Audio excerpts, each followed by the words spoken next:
Merci Marielle de nous avoir accordé ce voyage dans l'au-delà, mais nous ici avec l'apôtre Richard Filasantude, nous préférons rester sur terre, rester sur place parce que ici nous évoquons un sujet capital qui n'est autre que ça veut même m'échapper, qui n'est autre que le solus Christus, un sujet que nous abordons après que nous ayons évoqué la sola scriptura. Apôtre, bonjour. Bonjour mon frère. Sola scriptura, nous disions dimanche dernier que c'est un sujet où nous reconnaissons l'autorité de la parole de Dieu. Et aujourd'hui, je disais dimanche dernier d'ailleurs, mais dans ce sujet, il y a une certaine place, un certain crédit qu'on accorde à la personne de Christ. Il n'y a pas de salut, il n'y a de salut en aucun autre nom qu'en celui de Christ, le solus Christus. Est-ce que c'est la même signification, c'est la même interprétation que vous avez de ce concept? Ce n'est pas faux ce que vous venez de dire. Merci pour la question. Un petit rappel sur la thématique justement. Alors nous venons d'ouvrir une parenthèse.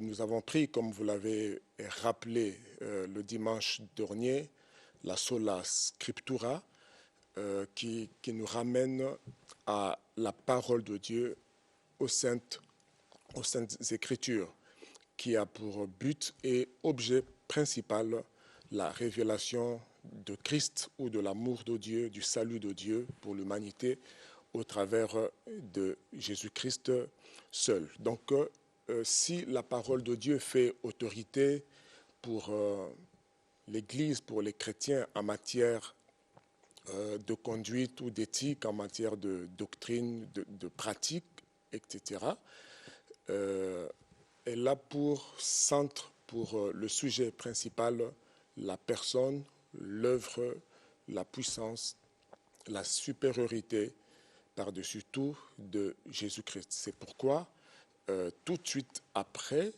donc nous donnons le devoir et l'honneur de présenter le solus en vrai latin, solus Christus. Donc seul Jésus peut sauver, seul Jésus est Seigneur, seul Jésus est celui en qui se trouve, comme le vante la parole de Dieu, tous les trésors de la sagesse et de la connaissance de Dieu. Nous avons l'honneur ici de le présenter comme le premier et le dernier, et nous parlerons aussi d'un sous-thème, la loi de la causalité, que nous appellerons la loi alpha oméga. Ça veut dire Jésus est le commencement, il est la fin. Avant lui, il n'y a pas de connaissance, il n'y a pas de spiritualité divine.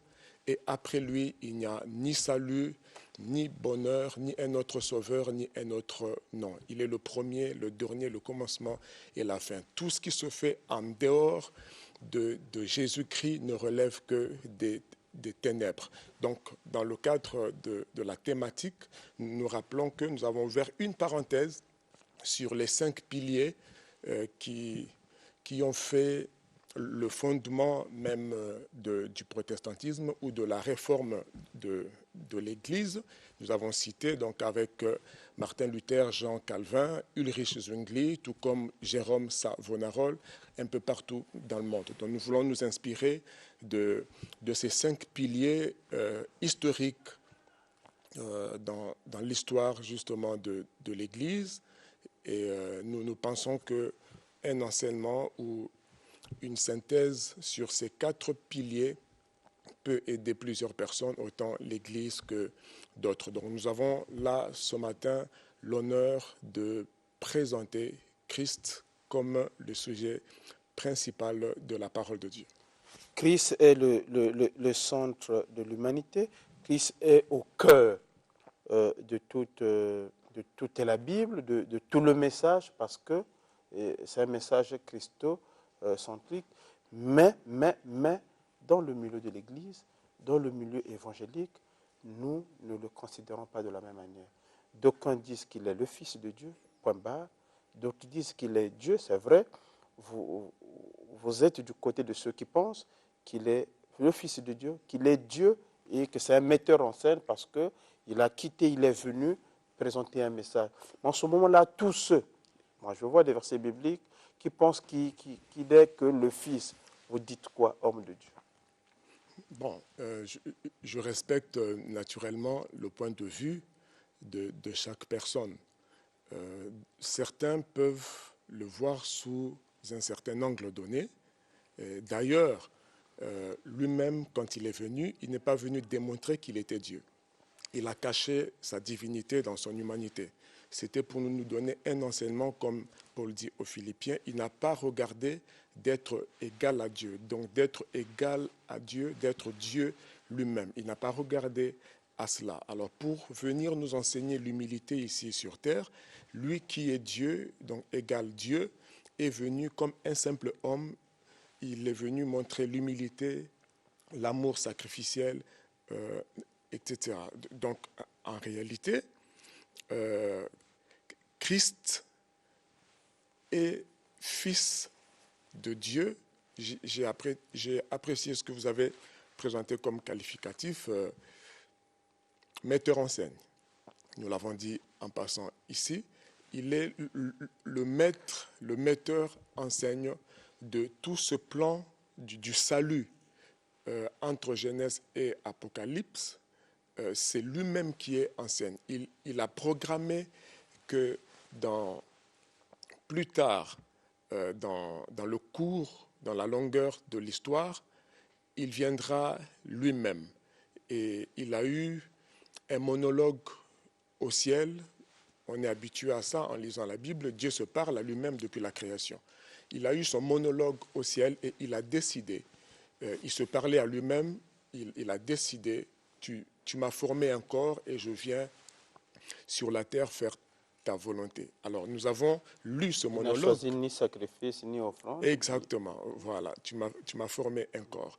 Au fait, Dieu monologue dès la création. Alors, si on comprend que Dieu monologue, il se parle à lui-même, le reste devient un peu plus clair. Donc, il s'est formé un corps, il s'est appelé lui-même son propre fils. Il a prévu cela dans un temps donné. Paul appelle ça le mystère caché de tout le temps et il nous a été révélé quand Christ est venu sur la terre. Donc, il ne s'est plus à lui-même se contemplant comme son propre fils sur la terre. Une sorte de dédoublement, il est au ciel et il est en même temps sur la terre. Un mystère dans lequel, dit la Bible, les anges désirent plonger leur regard. Ils connaissent cela. Alors, les anges ont vu comment Dieu s'est fait son propre fils sur la terre pour montrer un modèle d'amour, d'humilité, de perfection, comment être un fils de Dieu, parce qu'il avait envie de produire des fils de Dieu sur la terre. À cause de cet objectif de produire des fils de Dieu ou d'autres dieux sur la terre, il n'y avait aucun autre modèle sur la terre. C'est pourquoi il s'est formé lui-même un corps et il est venu s'appeler fils de Dieu. Et donc, il y a des gens limités à la lecture littérale de la parole de Dieu. Ce n'est pas faux. Ne voir Jésus que comme fils de Dieu, c'est un niveau fondamental. Ça suffit pour être sauvé. Ah, ok, c'est parce que la question, Ça suffit. La question c'est celle-là. Est-ce que, je me posais la question de savoir, est-ce que quand on se limite à ce stade-là, il y a des conséquences dans la marche chrétienne, dans cette quête du salut? Et une autre question, vous avez évoqué un aspect tout à l'heure qui a attiré mon attention. Vous dites qu'il s'est donné la tâche d'envoyer dans le monde des fils de Dieu. C'est-à-dire, vous reconnaissez qu'il y a plusieurs fils de Dieu ou il y a un fils de Dieu? Il est le premier fils de Dieu. Comme Jean 1 le dit, au commencement, c'était lui-même la parole de Dieu. Il s'est fait chair. Donc, le Verbe s'est fait chair. Il est venu chez les siens, donc les Juifs. Ils ne l'ont pas reconnu. Mais à tous ceux qui l'ont reconnu, il leur a donné le pouvoir que lui, il avait. Le pouvoir de devenir enfant de Dieu en croyant en lui. Donc, en d'autres, vous voulez dire que tous ceux qui ont cru en lui, ils deviennent fils de Dieu. Et c'est d'ailleurs l'unique condition pour devenir fils de Dieu. pourquoi Jean précise dans 1,12, dans Jean 1,12, pourquoi il ne dit pas qu'ils deviennent fils de Dieu, mais qu'ils deviennent enfants de Dieu? Est-ce qu'à ce moment-là, il n'y a pas une nuance entre fils de Dieu et enfant de Dieu? Est-ce que c'est vraiment la même chose? Si l'on veut, la Bible de foi parle de façon globale ou de façon spécifique. Enfant peut vouloir dire de façon globale, fils aussi, tout comme en certains endroits, bon, je n'irai pas en grec et tout ça, il y a enfant et fils. L'enfant, comme Ésaïe 9, verset 5 nous le dit, qui retrace tout, un enfant nous est né, mais c'est un fils qui nous est donné. Et le même fils, on l'appellera père. Donc on a enfant, fils et père, donc père plutôt. Donc si on veut établir la traçabilité, donc la croissance ou les différents niveaux de dispensation de la révélation de Christ, on peut faire la différence entre Christ en tant qu'enfant, tout comme nous tous, enfants, fils, et appelés à la maturité, devenir père, donc productif, plutôt reproductif. Là, on peut faire la différence. Sinon, de façon globale, enfant peut vouloir dire en même temps fils. Nous sommes enfants de Dieu. Implicitement, ça veut dire aussi nous sommes fils de Dieu. Solus Christus, merci beaucoup de m'avoir aidé à mieux prononcer ce concept. Je vous en prie. Solus Christus, il est la tête de l'Église. Et nous sommes les membres. Certainement, l'observation que nous faisions, je vous pose régulièrement cette question-là, c'est que le corps souffre. Le corps souffre de par sa nature, de par son état, et en ce moment-là, la tête de l'Église, vous, en tant qu'ambassadeur, vous pensez quelle est la nature, l'état de Christ quand il voit son Église, pour laquelle il est la tête. Alors, je me rappelle aussi de vous avoir répondu, une fois entre deux questions, qu'il ne faut pas être pour autant fataliste, ok? Et nous ne serons pas non plus pour autant perfectionnistes. C'était ma réponse. En effet, nous devons reconnaître que l'Église, ce n'est pas encore le ciel. Quand nous lisons les 7 lettres aux églises de l'époque tout de suite après les apôtres, les églises d'Asie, les 7, nous voyons que c'était des églises du Seigneur, mais dans toute leur perfection et leur qualité. Écrit à l'ange de l'église de Philadelphie, Smyrne, etc. Nous voyons que le Seigneur se présente comme le chef de l'église, avec plusieurs titres. C'est son église. Mais là-dedans, il reproche à l'église beaucoup de choses. C'était des églises déjà un peu plus historiquement plus proches du Seigneur, historiquement.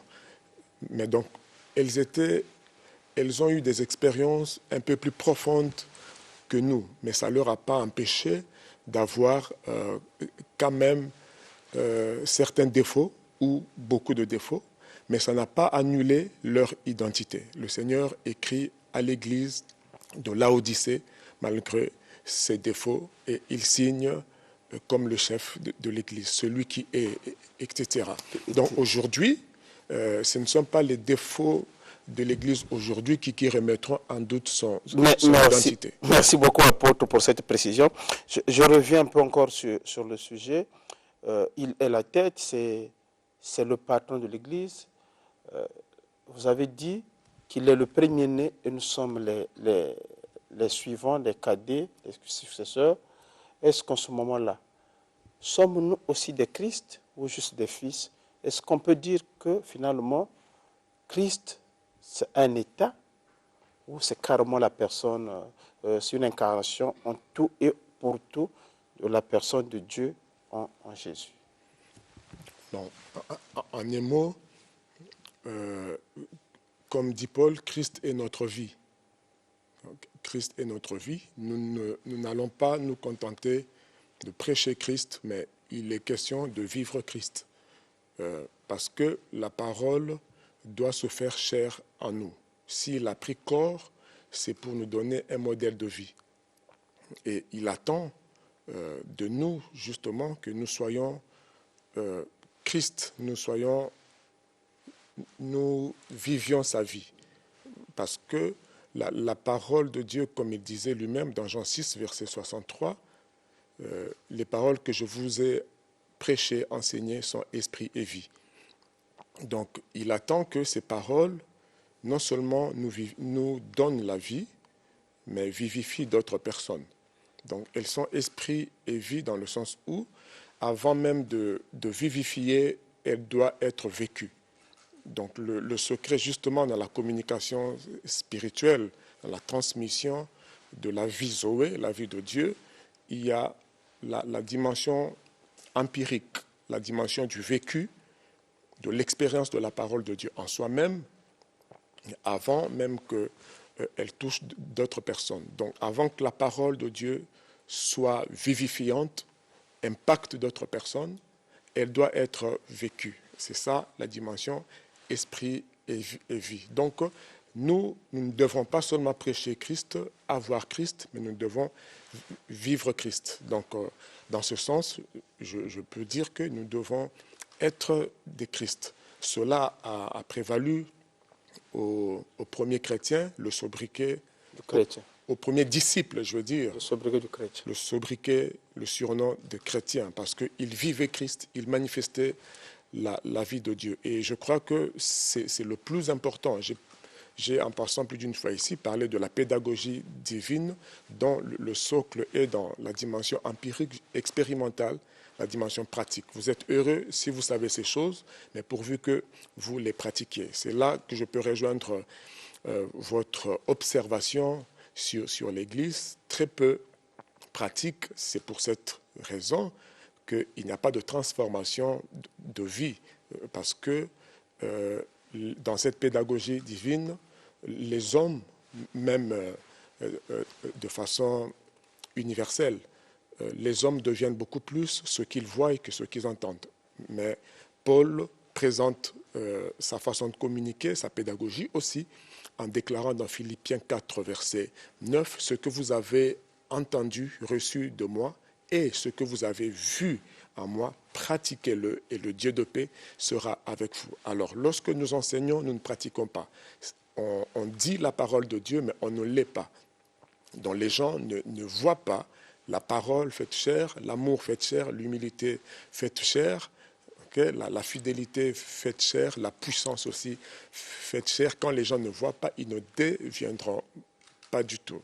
Alors, nous devrons juste nous efforcer d'aller de la sola scriptura au solus Christus, justement, considérer Christ, Jésus, comme l'unique facteur justement de transformation de vie ou de communication de vie divine dont le monde a réellement besoin. Donc nous voulons nous concentrer sur Christ comme le seul modèle. Tous les chefs religieux, les savants, les psychologues comme les Emmanuel Kant et dont d'autres, je vous ai cité dernièrement, je vous ai épargné Jean-Jacques Rousseau, vous savez ce qu'il a dit, ça vous choquerait, mais Jean-Jacques Rousseau, que tout le monde connaît, a déclaré avec tristesse en disant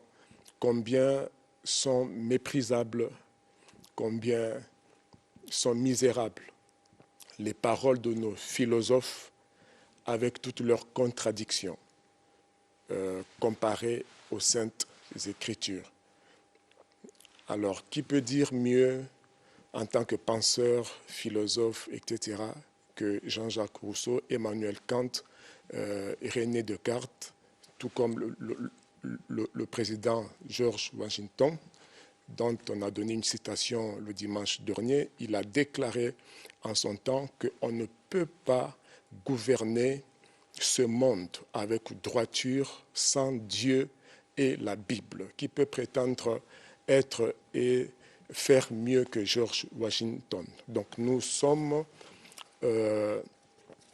rassurés et nous voulons rassurer le peuple de Dieu et tous ceux qui cherchent Dieu que la vérité, la vie réelle ne se trouve que dans la parole de Dieu qui a pour sujet principal, objet principal, Jésus-Christ, en qui, dit Colossiens 2, en qui se trouvent cachés tous les trésors de la science et de la connaissance. Tout ce qui se fait en dehors de Christ est une intelligence enténébrée qui conduira les gens en enfer. C'est de la séduction. Vous écouterez même sur ce plateau plusieurs discours, mais faites attention parce que c'est prévu dans la parole de Dieu qu'il y aura des discours, qu'il y aura des philosophes, il y aura des faux prophètes, etc. Mais soyez fondés et enracinés en Christ Jésus.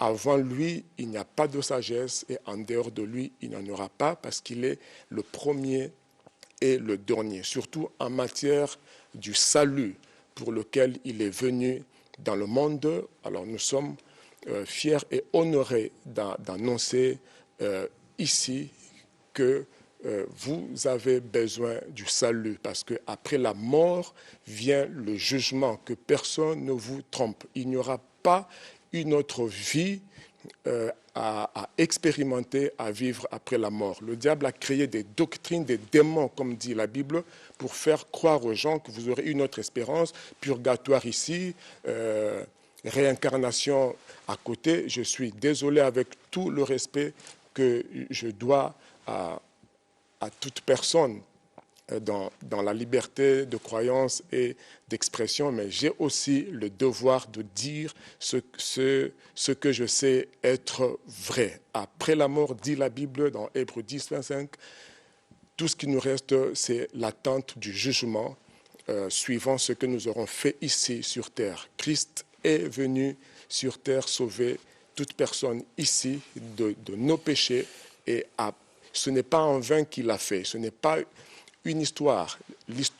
L'historicité des faits sont là. Si vous allez aujourd'hui en Israël, vous trouverez le tombeau de Jésus vide. Vous trouverez le lieu où il a été crucifié. Il y a des témoignages de Joseph, les premiers historiens et les autres qui ont témoigné de sa résurrection. Donc ce ne sont pas des fables. Ce ne sont pas des fables, c'est une réalité.